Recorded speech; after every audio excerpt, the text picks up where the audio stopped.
In every game, there are winners and losers, usually determined by how well you play the game. But in this game, the winners and losers are already set before players even make their first move. It's a simulation of real life. Dr. Lawrence Brown has spent years teaching people about redlining in Baltimore, showing them this 1937 resident security map with color-coded neighborhoods, explaining the lasting impacts of a system born from racial discrimination.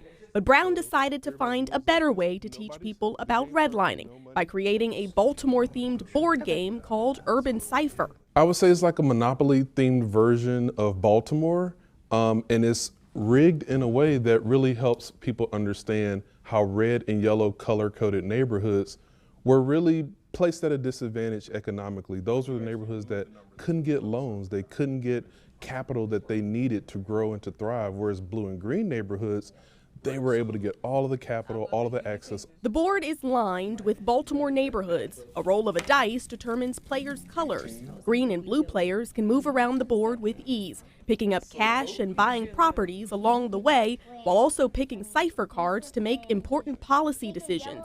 While players in red and yellow neighborhoods have a tougher time moving around the board and acquiring wealth, and almost never get a chance to make big decisions. I was red during the game, and I just felt disadvantaged. I only moved about 3 spots the entire time, and I was still in the red area on the board. I felt really good. I was able to buy pretty much any property that I wanted to buy, and I was able to collect so much money and just make decisions. So I felt good playing the game. Once players finish the game, Dr. Brown explains it's all actually based on real life, a way for people to experience the real-life impacts of redlining in Baltimore. One thing that happens in Baltimore, and I think nationally as well, is that people are often blamed, neighborhoods are often blamed for the conditions that they have. And so I think what the game allows people to realize, and then showing them the map after the game, is that people and communities didn't make these decisions on their own. Do you think the game is building empathy in the community? I believe so. I mean, I think that, players are playing together. And so, especially when the position that you occupy in the game isn't the one you occupy in real life, what that means is that you're going to gain an understanding of what it means to live